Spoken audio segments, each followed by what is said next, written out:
All right, welcome everybody to the College of Law and the Centre for Legal Innovation's New Law Careers Summit.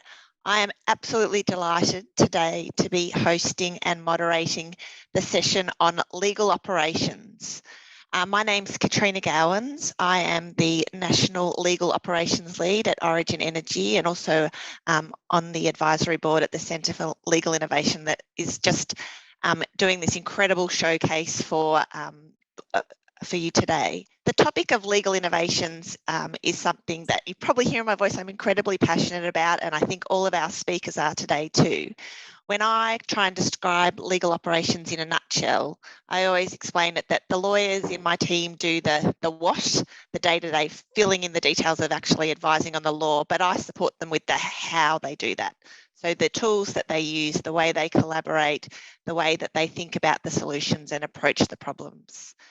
Today with me, I'm delighted to have a terrific group of panelists. I was going to call us the A team, but I thought that might date me in terms of our audience today. But I'm going to introduce them briefly. So first of all, welcome Molly Tregilis, who is the Director, Legal Optimisation Consulting at Minter Ellison. I've got Jemima Harris, who's the Legal and Strategic Projects Director at Megaport and also a brand new founder and director at Invia Legal Operations. We have Catherine Adamson, who is the Legal Operations Lead at Herbert Smith Freehills. And then we have Matt Duncan, Director of Legal Operations at QIC. Welcome, guys. It's lovely to see you all. I think a great place to start the conversation today is really to ask, for people that are listening and thinking about it as a new law, how do I get into legal ops? So what I'd like to know from you, each of you, is, why did you move into your legal operations role? Hopefully your answer is better than me when people ask me for my explanation that I didn't actually know what it was when I started. So to answer the question, to get us rolling, maybe we might start with you, Matt. Yeah, okay. Hi, everyone. Good to be here, and thanks, Katrina. My story is I had spent a fair bit of time in global law firms in both business development and client relationship account management roles. So in the course of doing that, I had got to know several different general counsel in both sort of national and also international organisations, and also a range of senior in-house lawyers. And they had problems that at the time I thought law firms were either not particularly interested or particularly equipped to solve, and that was at the time. And I realised from those experiences that it's the in-house teams, in my view, that were the people who are closest to the context for the actual legal problems that need the solutions. And sometimes those teams aren't well resourced or have the capacity or capabilities to try and solve those problems with some of their peers internally in the best way. So I sort of same time sort of saw that legal ops was becoming a thing, particularly in some other markets, particularly in the US, also in the UK, and I thought that'd be sort of a fun thing to do. So I had sort of peripherally met a person who just Michelle Thompson, who'd become the general counsel for a new organisation. She'd moved from one to another, and I sort of met up with her and sort of basically pitched the role and said, look, you're moving into a general counsel role. I don't understand necessarily the full ins and outs of the organisation you're moving into, but I know that you're going to need to do these sorts of things, a bit of this, bit of that, bit of the other, and legal operations is the place from where all of those things come. So, let's try as a project role to do some of that, and we'll sort of see if that forms up to be a thing, which it has been. So that was about 3.5 years ago. That's kind of how it started for me. Fantastic. So a bit of sort of business development, leaning into sort of seeing some opportunities to bring some different needs together and then pitching it to a captive market. I love it. Jemima, can you tell us a little bit about how you got started in legal ops? Yeah, thanks, Katrina. A little bit like you, I think I moved into my first legal ops role without really realising that that's what I was doing at the time.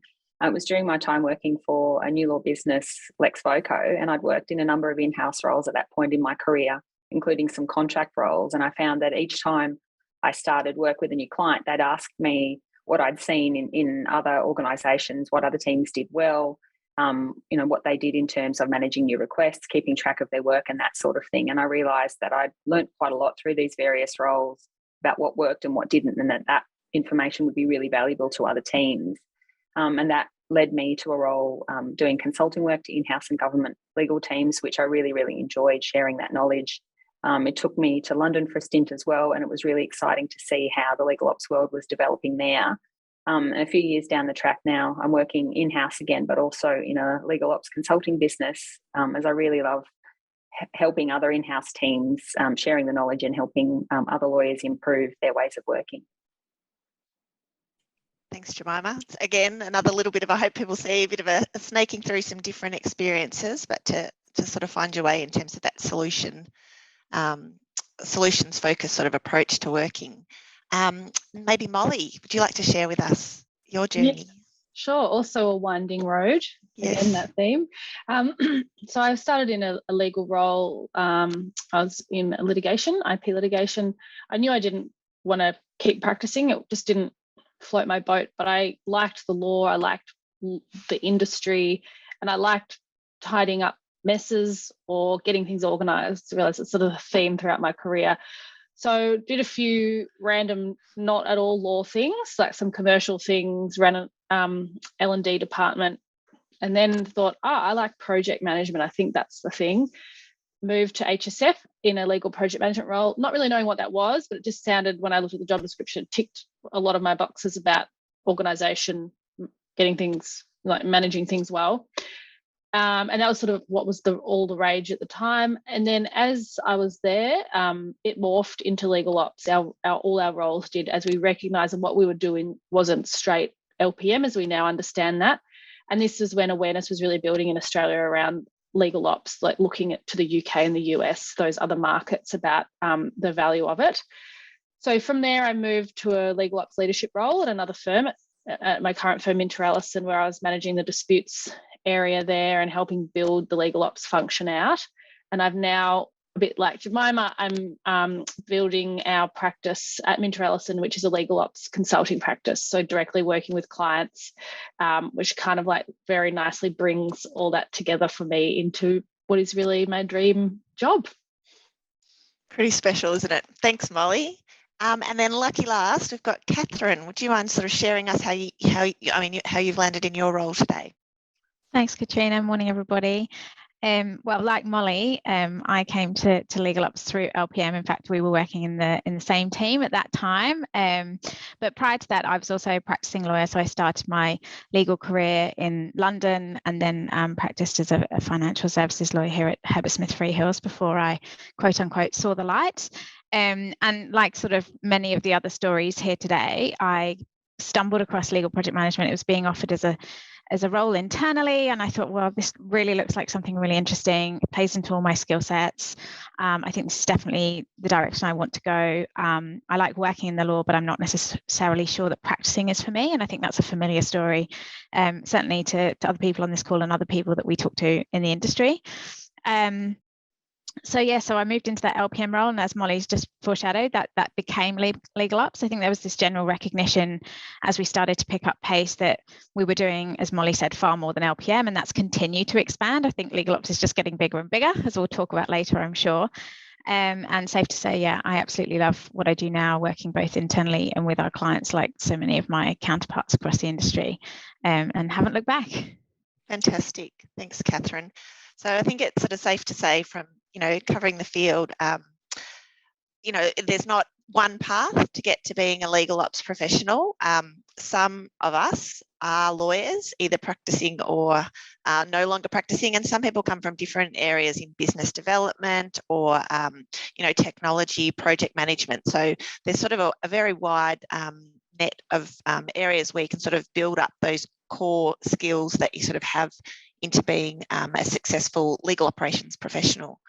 Where I'm keen to take the conversation now, though, to really help our audience understand the nitty-gritty, is what is involved in this role, or in my sort of dumb speak, what do you guys do every day? So to sort of crack that nut, Matt, maybe can we start with you and just tell us a little bit about, what you do every day? Cool. I knew this question was coming, so I wrote a list. So if I'm looking down, it's because I'm trying to prompt my memory. Good. Mostly listening to people and speaking to people. There's a lot of that, and then asking a lot of what I call "how might we" questions, like how might we do this, how might we do that. Sort of doing that sort of thing. I doodle a lot. in terms of flowcharts and process maps, and that can be on paper, on whiteboards, in Teams, whatever. There's lots of sketching things out. I teach myself and teach others lots about different tools that either we should get or that we already have in terms of how we should manage our work. There's always a bit of work involved in helping people understand things that we've already got or that we've deployed ourselves to do our jobs either faster, more efficiently, or more thoroughly. And there's different levels of knowledge about how those work. There's a bit of internal networking, is what I call, so dot joining internally. So being a bit of the lawyer whisperer for our organisation and being a contact point for different parts of our organisation and their engagement with legal and understanding what they need from us in detail. I write boring reports and policies and presentations and some interesting ones too. And manage relationships with our external vendors. And that's just, that includes some technology vendors and providers specifically to the legal and regulatory team, but also our external law firm panel relationships and the like, and help our legal team manage those. There's a layer of tech evaluation, management, adoption, and implementation. So staggering what it is that we buy, when we buy it, how we roll it out, and usually doing all of those things at once. So in the last sort of hour or two before this morning, there was a discussion with our sales team about a particular process that they want to enhance, closing out some really boring IT sort of support tickets, and then working with our team around embedding Power BI dashboards inside our SharePoint environment for our team. So, and that's at 11 a.m. So that's hopefully that's a bit of an answer for the various things that fly my way. Sounds like a lot, Matt. Must be very busy. It's fun. It's lots of fun. If it wasn't fun, it would be awful, but it is actually a lot of fun. Super. Catherine, what about you? You've sort of got a different role in private practice. Tell us a little bit about your day-to-day. Yeah, I think it is different, but there's also a lot of crossover, similar themes to what Matt was describing there. But for me, it's a lot about relationships as well. I think in legal operations, we straddle that divide between the legal services side of the business and the business services side of the business. So we're often being pulled in as Matt was saying, that connection point, but also to stay in tune with what's going on in the various different areas and make sure that the right hand is talking to the left hand and making sure people are connected in the right way.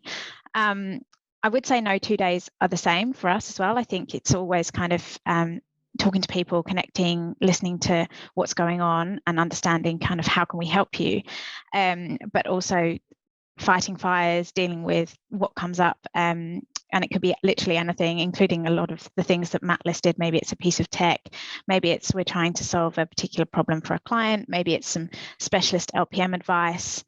And I think, as I was saying earlier, legal operations now covers such a vast area of topics. There's quite a lot of choose your own adventure sometimes. So really thinking about the areas that we want to focus on and the areas that our clients really need us to focus on.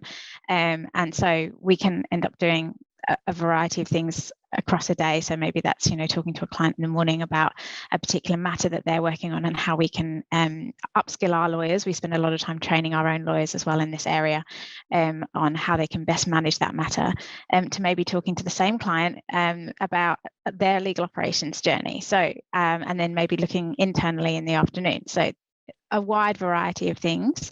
I think I would also second Matt's point about lots of reporting, and the admin side of the business is certainly something that we have to engage with as well. But for me, there's enough variety to keep it exciting and fun, as Matt said.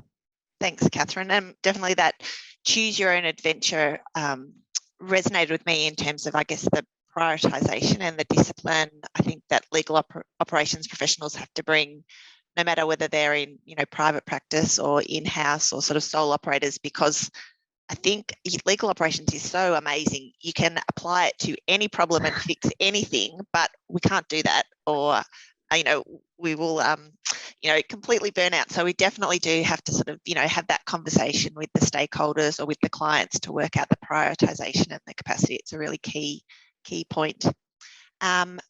Maybe if we can go to Molly next. Oh, yes. I mean, I wholeheartedly agree with everything that's been said.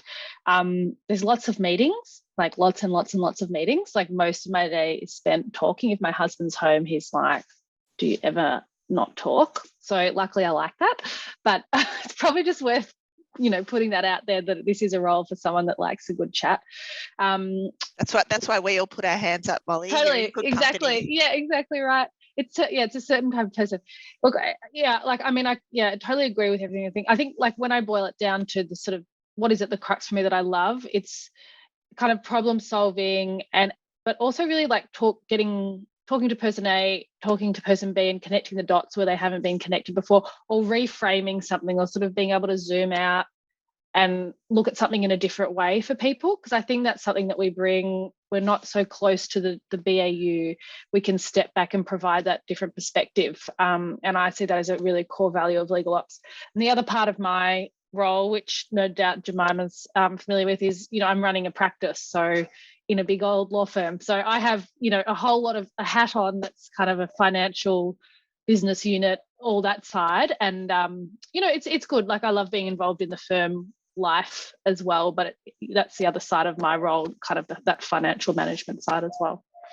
Yeah, thanks, Molly. And definitely that sort of fresh viewpoint, I think, or my sense is that for a lot of our legal colleagues, it's very refreshing. Many of them have, often just so busy with their heads down trying to get through their work that they don't have that time and space to sort of challenge the way they're working. So that's where there is a role for legal operations, and that way to sort of step back and say, oh, have you thought about doing it this way? And it's not that they don't understand it or aren't willing to, but it's often just a time and a capacity thing.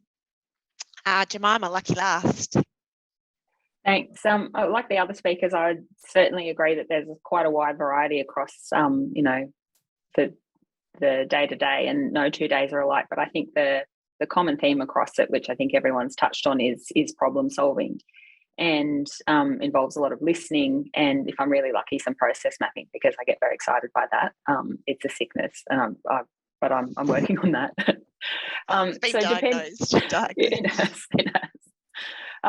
So depending on the context of the particular problem I'm looking to solve, I like to sort of use a range of tools and methodologies to try and understand what's the challenge, what's causing it, and then design and implement a solution. And the sorts of problems that I might be helping solve might be helping an in-house legal team develop a legal ops strategy.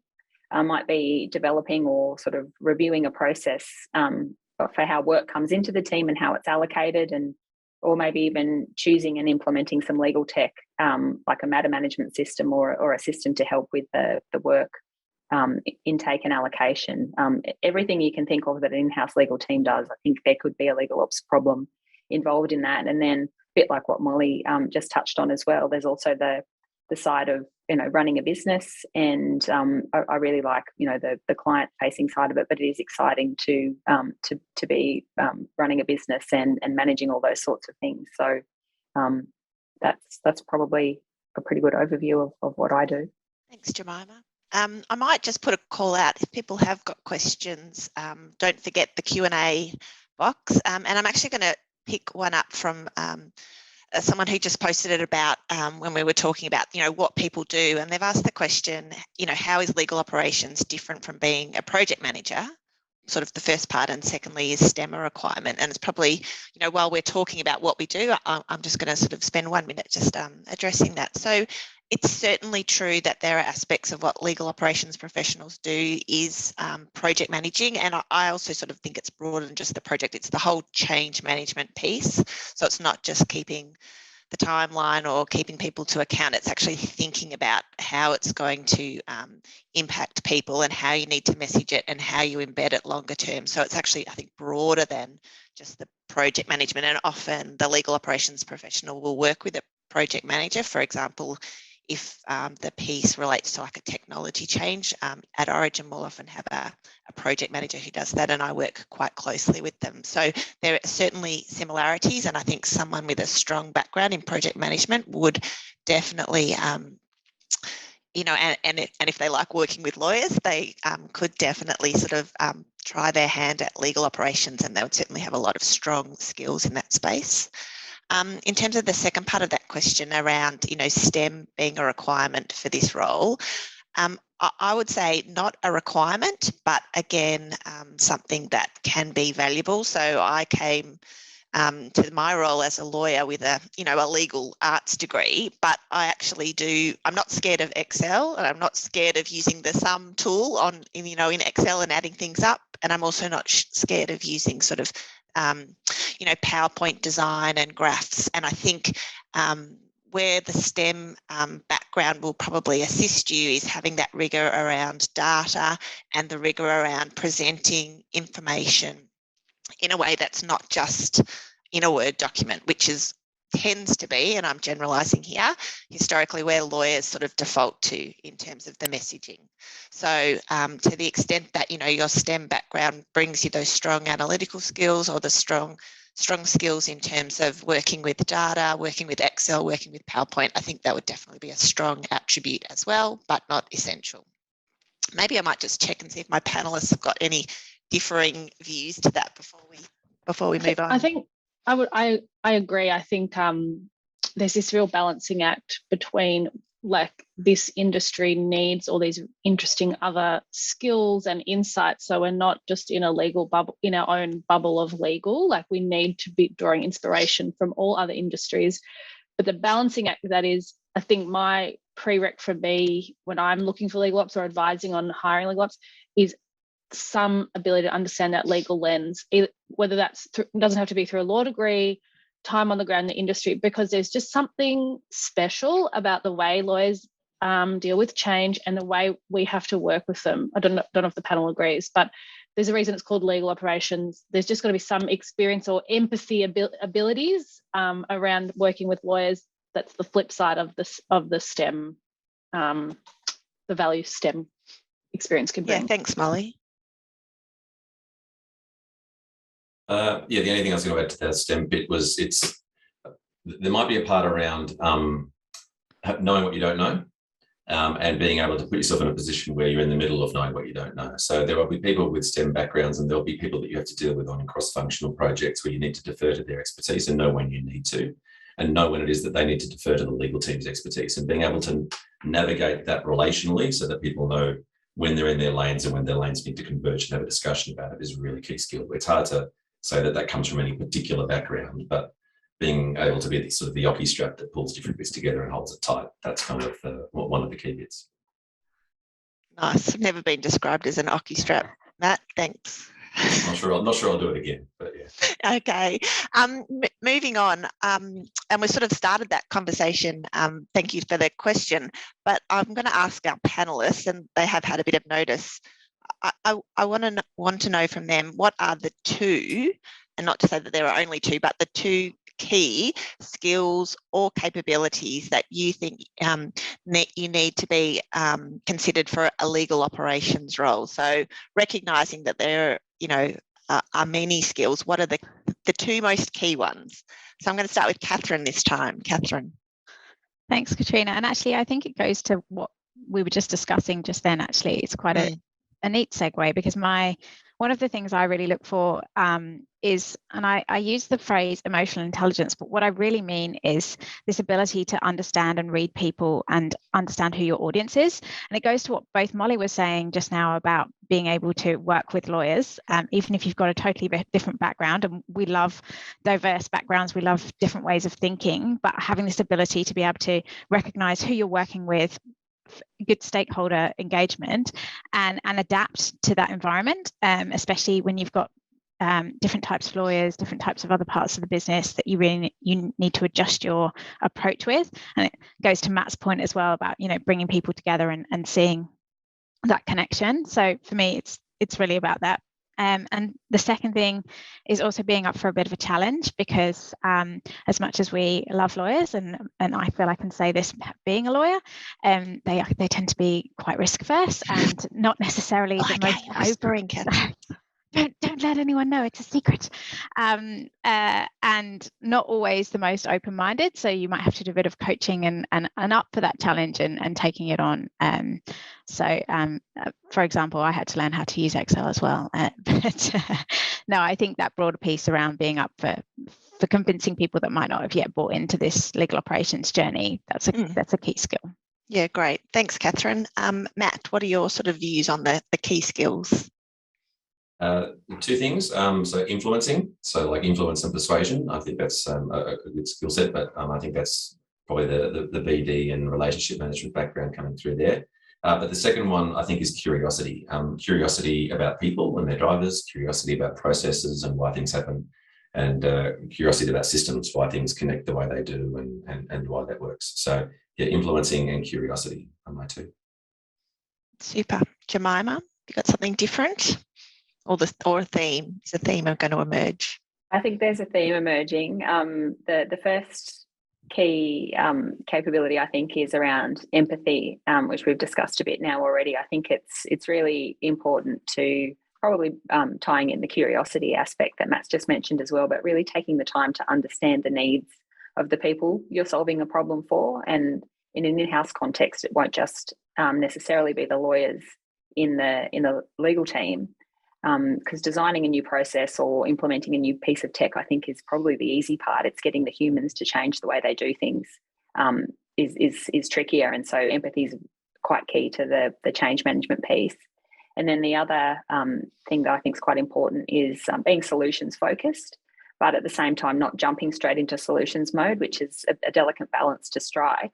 Because often when someone comes to you with a problem looking for your help, you'll have a good sense of what the solution to the problem might be. But feeding back into the empathy piece, I think it's really important to take the time to understand the issue properly and what's causing it, so that you find a solution that actually solves the problem. And also, again, makes it easier to change things when you've done that piece. Absolutely. That solutions focused is definitely a mantra I try and live by. Molly, your thoughts? Yeah, I mean, I completely agree with what everyone said. I feel like my broad themes have been covered, so I'm going to think about something, suggest something new as well. Two things for me, and I've touched on this already, is that ability to stand back and look at problems holistically. So I say try and think like a designer rather than a lawyer, so using that design skill set. And the other one, I think, and this is based on experience of seeing lawyers that have transitioned over, and what is a really challenging bit of transitioning, it's you've kind of got to be really sure of your own value and be quite self-directed, because unlike in a lot of roles, certainly in the experience of me and my colleagues and anyone I've spoken to, you're not like, oh, deliverable, deliverable, deliverable, deliverable. It might be you have a discussion and 3 months later some change happens. Things can burn fast or slow, and often both at the same time. And so I think you've got to be self-motivated and self-directed and be comfortable that you're adding value without the clear kind of signpost deliverables you might have in other roles. Yeah, thanks, Molly. I often describe sort of in my journey, my shock from, being a lawyer for sort of 20 odd years when my inbox was full with things that I had to do, to when I started as a legal ops and I was given a blank piece of paper and, managed to fill in 3.5 years. So, but it's a very different approach to work than often the mindset that you bring if you're coming from a legal background. So for what it's worth, to sort of close out the question, my two sort of key skills that I think are most important are around that influencing piece. So the ability to sort of identify who are the stakeholders and what's going to push their buttons to, deliver the project or the change that you're working on, and also just to be able to embrace change, which I think probably, Catherine, this sort of goes up to your point about the, being up for a challenge, or Matt sort of being curious. I think you've really just got to have that growth, open mindset. So if I kind of tally up the votes of all those comments, I think where I sort of land with some of the top skills, just to sort of summarise this point, is you've got to have good emotional intelligence, so that EQ, working with people, being empathetic. You've got to be curious, so open to change, up for the challenge. You've got to see a key acute role sort of in that stakeholder management and influencing your stakeholders. And I think you've got to be solutions focused. So we're not just doing things for the sake of it. We're really thinking about what is the problem and how can we go about solving it. Where I'd like to sort of move to next, and I can see there's some questions coming in, which I'm going to save till the end, but please keep them coming in. They're fabulous. The last question, or main question that I'd like to ask our panelists, is to sort of get out your crystal ball for me And I'm going to ask you, how do you think the role of legal operations is likely to change in the future? And I think it's important to ask ourselves this question, because if we were having this discussion, 3 or 4 years ago, some of us probably weren't even in legal ops, and I'll put my hand up.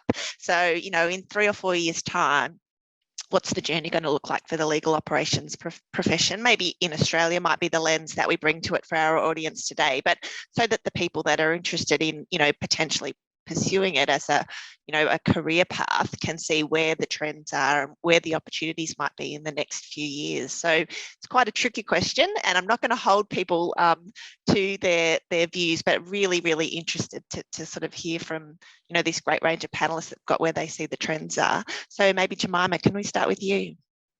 Yeah, thanks, Katrina. I think, looking into my crystal ball, I can see that the role of legal ops as a necessary and valued part of both in-house teams and law firms will continue to develop and increase. That's certainly the trend. And in Australia, there's been slightly slower adoption than what we've seen in the US and the UK, but I think we're catching up, and it's really viewed as a real career path. And I think the virtual room we're in shows that that's a real thing. Increasingly, I'm seeing in-house legal teams hiring legal ops roles. Matt's a great example of that, and your role, Katrina. And I think it often starts up. You often see a team will make legal ops part of somebody's role before they realise that it's a whole role in and of itself, and then it grows from there.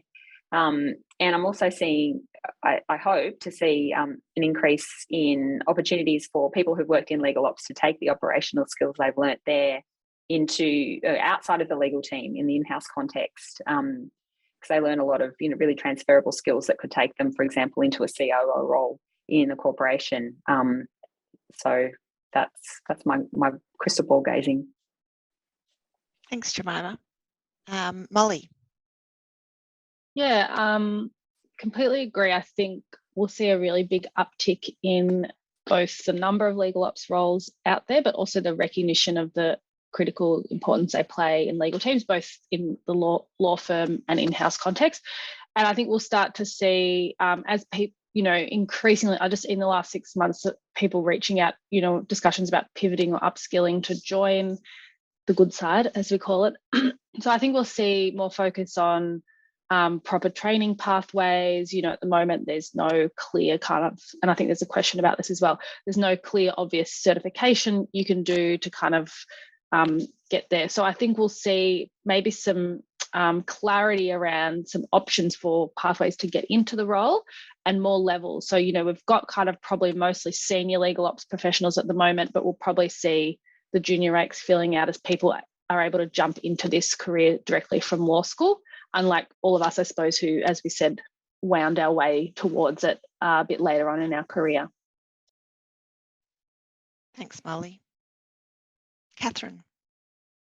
Yeah, I think similar to both what Jemima and Molly have already said, I think that legal ops will continue to grow for sure, both in volume and in recognition. And I think, as Molly was just alluding to, that kind of pathways area is going to open up. There's already kind of grad programs running at both our firms in terms of getting people into legal ops right at the outset of their careers. And I think that will continue. I think what legal ops means will also continue to expand. So the remit will get a bit bigger. We'll see more people like legal designers or designers and developers, analysts, people from that STEM background that we were talking about before, becoming more and more important and having more and more of a role to play as the legal industry recognises this need for change, and the volume of what we're trying to achieve just continues to get bigger. I don't think any of us are going to be out of a job anytime soon. I think it's definitely here to stay. And yeah, it's actually a very exciting time. Thanks, Catherine. Matt? I think, so crystal ball, I think there'll be more legal ops people. I think there'll be more senior level legal ops people. I think you're right, the more senior level legal ops people will do things inside large legal teams, then move on, at Jemima's point, to other parts of the organisation, so demonstrating a breadth of skills and taking to that sort of that COO path. I think the spread of specific specialisations underneath a legal ops umbrella will increase. And that'll happen at the speed, I think, of two things. One, people with exposure to different specializations coming out of law firms like Mentors and HSF and others, and people who have done sort of spot roles in particular areas. So it'll become sort of streams of particular things underneath the banner of legal operations. I think more and more lawyers will avail themselves of tools and resources and stuff that's in publicly available forums. So College of Law and Centre for Legal Innovation have a range of materials like this. I think CLOC's another one. There'll be a range of people at particular levels of organisation that will access some of the free resources there, or consulting capabilities for spot jobs. I think there'll be more of that. And the second thing I think I was going to say was I think it will increase at the speed that general counsel embrace their role as kind of lawyer leaders inside their organisation. So there is, you've asked about the Australian market in particular, and there's a question in one of the Q&A around hiring intentions for operations. I think the more that lawyer leaders and people in GC level roles want to augment the way that they manage their team whilst sitting as the head lawyer at their executive table, want to sort of align themselves with people with expertise that can do that for their function, that'll increase the speed of adoption of legal operations. I think that's what's happened in the US a bit, in the UK a bit, and I think it's still happening here and will continue to happen. So that's kind of my crystal ball gazing. Mind you, I thought legal ops would be a massive, huge thing 3.5 years ago, and it's still emerging. So I could be completely wrong. But no, I think there's some themes that I'm seeing, and they're kind of exciting for me. Yeah, thanks, Matt. And I mean, there's no doubt overseas, bigger jurisdictions, there are bigger legal ops departments, and the Australian market is relatively small. There's definitely been an uptake though in terms of people in the role, both sort of when you think about the building up of legal operations teams in law firms or other sort of consulting teams, and likewise dedicated legal ops people in in-house roles, although it's still we're still in the minority. So sort of our legal team is about 30 people, and I have a couple of days a week that I do for legal ops, and 30 people in the Australian market's quite a big sort of size in-house legal team. So we're not sort of at that tipping point for smaller in-house teams where it's justified. The positive and interesting signs that I see is some of my peers at the leadership team level inside our team, that they have explicitly said things without prompting around, when I take the next GC step, legal operations will be a part of my team structure. Yeah. So they've seen sort of when they see it in action and they recognise that it's a complementary skill set that helps the function deliver its value to organisations, they decided something worth resourcing. So I think that's the right trajectory. Speak to the question. That's right. And I mean, I think though it is sort of a difference between that dedicated resource versus sort of the consulting services that are out there where people can get legal ops professionals in to support a particular role or support a particular project for sort of a set period of time. And I think that's happening more and more. So there's certainly that recognition about the ability for those sort of skills to be used in many different ways. Terrific. Okay, so we have been tremendously efficient with our time, which I'm not surprised because we're all legal ops professionals. What I would like to do now is just point some people on the call, I guess, in the direction of a couple of incredible resources. The first is the CLOC, which is the Corporate Legal Operations Consortium. It started as a US outfit, but there's actually a chapter in Australia. Matt and I are co-chairs along with Anna Golovsky.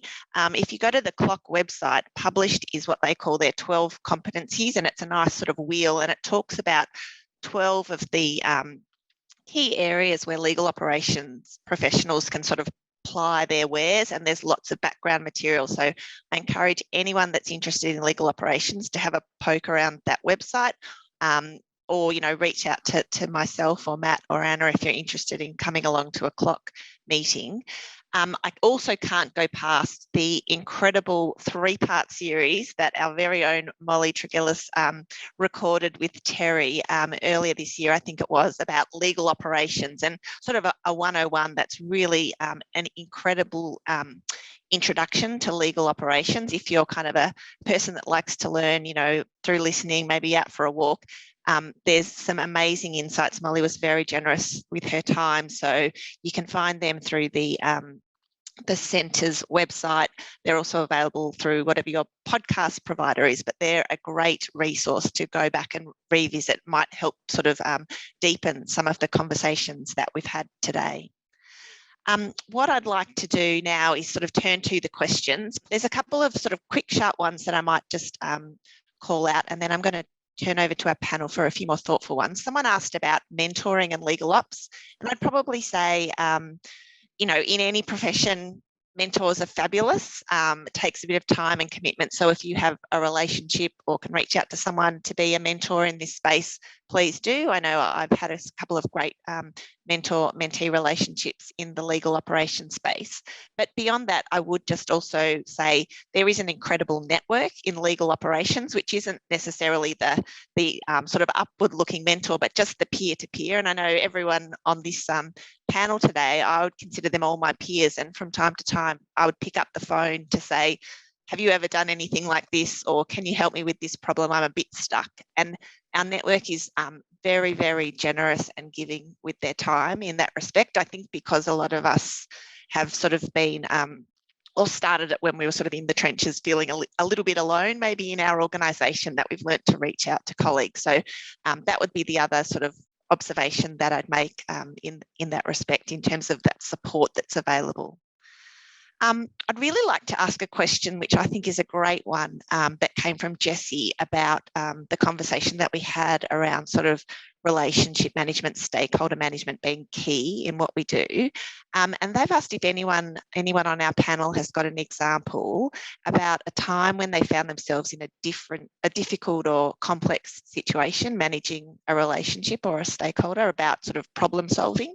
And really interested to understand how you manage that situation, or any insights that you've sort of gleaned from that experience that you'd be willing to share with us. So on the spot, I'm going to put my panel on the spot and see if any of them want to come off mute and maybe share an experience that they've had. Molly's first off the mute, she can go. I can do a quick one. Yeah, great. And then Jemima was ready, I think. Yeah. So I might come to you, Jemima.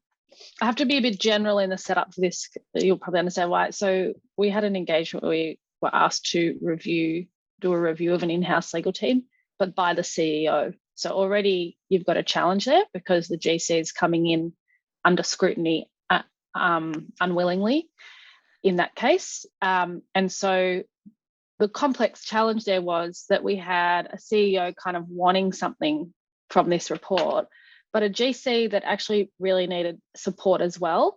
And what we had to do, again, is step back and look at this and work out what's the best way forward for everyone, so that there's a positive outcome all round, that the CEO understands what he felt was some problems within the legal team. The legal team has an opportunity to voice what they felt were the problems with the support from executive. And we did that through a range of client listening and workshops, where we essentially compiled information in a digestible way and shared it back and forth and got reflections. So everyone had an opportunity to speak, everyone had an opportunity to listen and share feedback. And it was very transparent about what we were doing, and the outcomes were very transparent. So there was no secret squirrel. Everyone got their turn. Just in terms of the sort of quick tips, we were very, very clear and open with what we were doing, and we allowed everyone a voice in the process. So I would just say, like, with those complex stakeholders, the other thing we have to do is step away and say, we feel there's politics here. We are neutral to the politics. We know what our goals are, and our goals are to support this legal team, really, at the end of the day. We don't, the noise around it is not for us as people coming in. So they're just a few things. Yeah, thanks, Molly. Yeah, I sort of appreciate how sensitive you have to be, and you do need to do that, bring that listening skill to the fore. Jemima, did you have an example you want to share? Yeah, it's a little bit similar to the one that Molly's just outlined. It was where I was called to come in and do a review of a legal team's operating model, and it was by the legal team. This time, not the CEO, but in this case, there were two senior leaders of the team, and one of them didn't think that there was anything that needed to be reviewed, and so they were quite resistant to change and engaging with the process. I think saw it as scrutiny of the way that they were working, and kind of the role that we took in that project was to have some workshops with the entire team so that everybody could talk through what they were seeing as challenges. And I think that was quite eye-opening for the particular leader who hadn't canvassed the views of the rest of the team, and learnt quite a bit about what other challenges people were experiencing, and started to realise that that perhaps some change might be needed, even though it might not have been something that they had been aware of or experiencing previously. So it was kind of a bit of a group therapy session and a group empathy session to sort of really see the problems as problems of the group and problems to solve. And that was an ongoing kind of challenge throughout the process, but sort of had a reluctant participant by the end of it, which at least meant that some change was able to be achieved. So it was a challenge, but I think it was that initial kind of getting everyone to air their concerns and have that discussion as a group, which really helped build that empathy within the team. Yeah, thanks, Jemima. I have an example that may be familiar to some. So historically, in a corporate, the legal team often sort of looked at our technology team as them. What are they doing?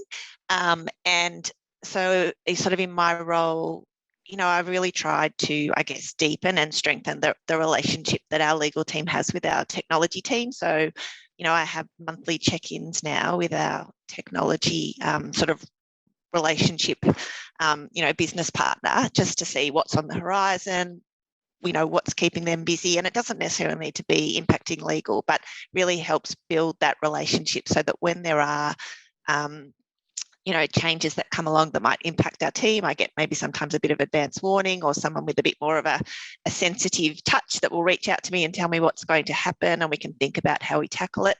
And I also just think it helps me kind of understand where they're coming from and their language, so that I can translate that back to the legal team. And so I think just sort of building that, it sort of came through in the skills, building the relationships can actually help manage an even broader set of relationships.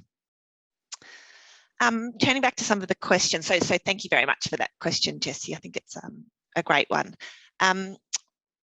There's a question that I'd love to ask some or all of our panelists, from Lauren, about how do you justify the return on investment for legal ops. And Lauren, I will tell you, when I was doing my preparations for today and I thought about a few questions that we could ask ourselves if we didn't get any questions, this was one of them. So you're on the money.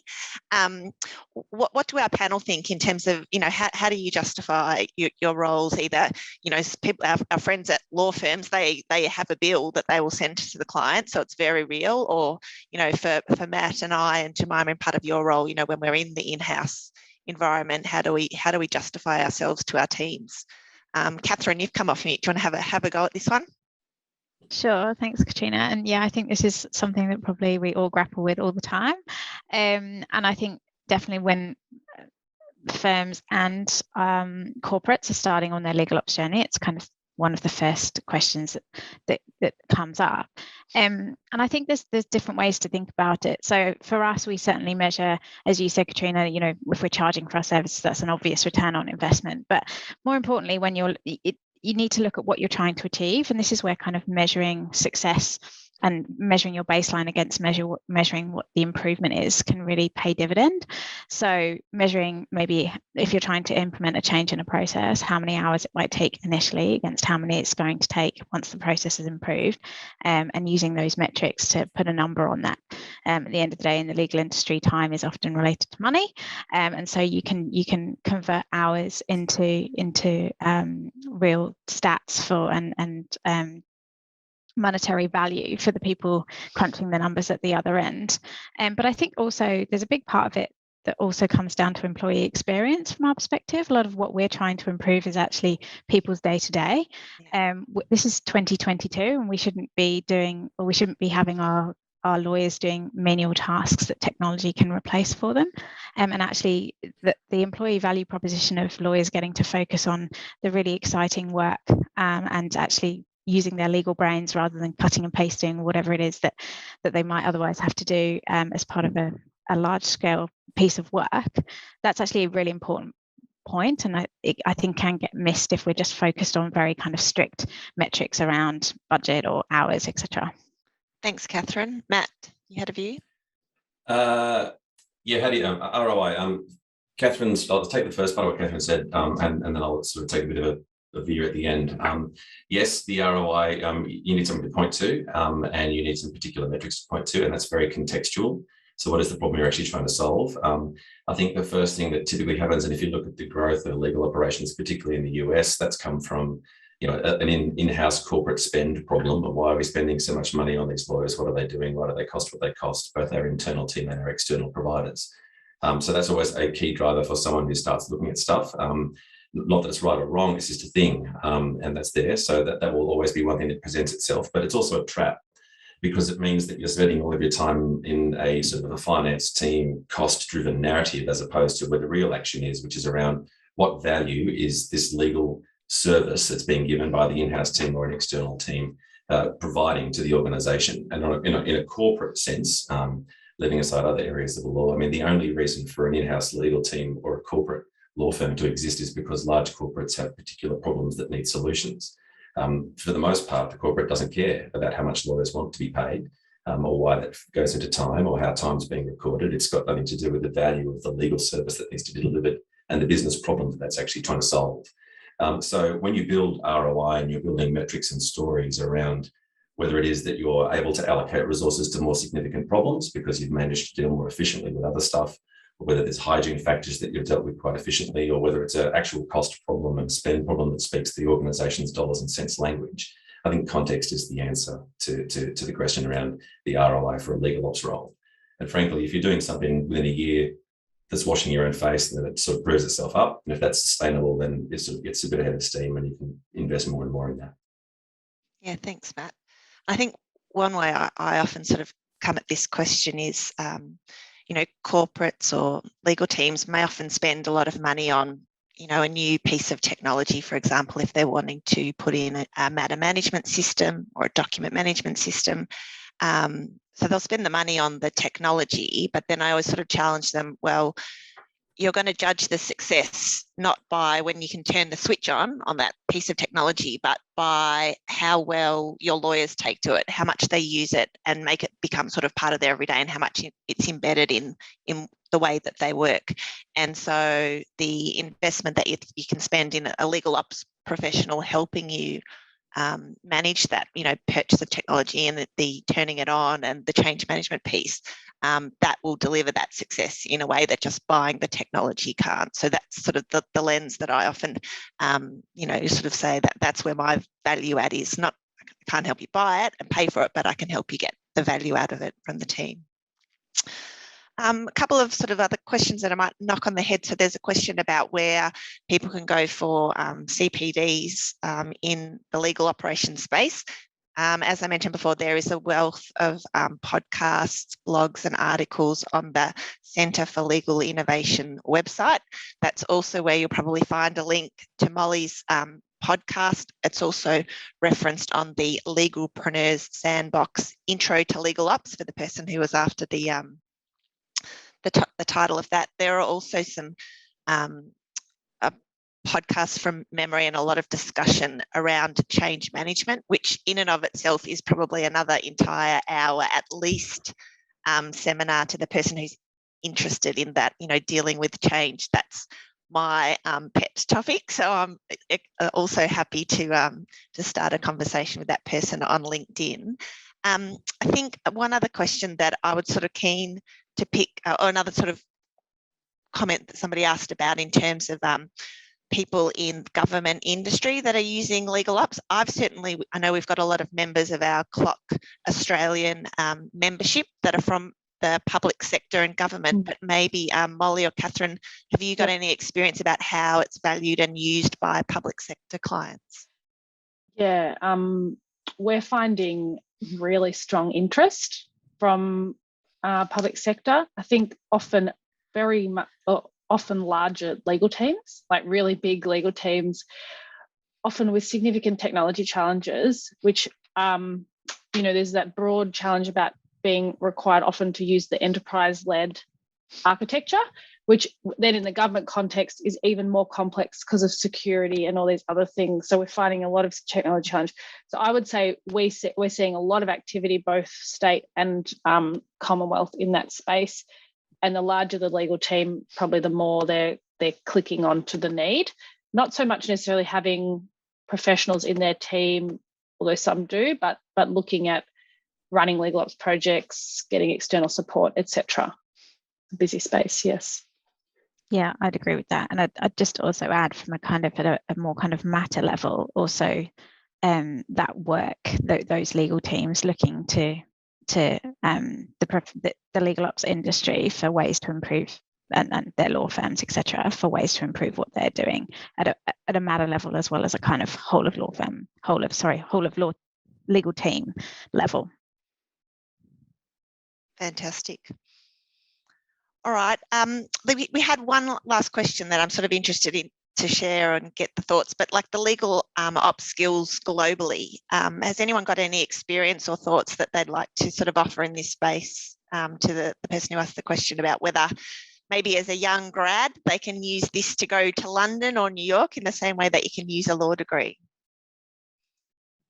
I think you absolutely can. Yes. Jemima mentioned earlier that actually in some aspects Australia's a little bit behind, and there's so much happening in this space in both the UK and the States, and kind of emerging in other places as well. And I mean, we're certainly a global team. We have people in many of our offices in Asia and Europe, and I think it's a great place to kind of start a career that could take you anywhere. Thanks, Catherine. Everyone else is nodding. Yeah, I was going to say, if you look at the sort of preponderance of sort of where some of the big global conferences are, where the big sort of global activity is, if you look at things like CLOC, which has been mentioned a few times, they just recently got together in Vegas, and the size of the ecosystem there is enormous. But I'd also say that the Australian representation inside that ecosystem was quite strong. So it's a mix of being globally transferable skills, because the shape and the size of the legal operations challenge is sufficiently consistent. But within Australia, there's enough stuff that you can do locally that's still globally relevant, and it can springboard you to those other things. Yes, and is my answer. Yeah, I certainly. Oh, sorry. No, you're right. Go.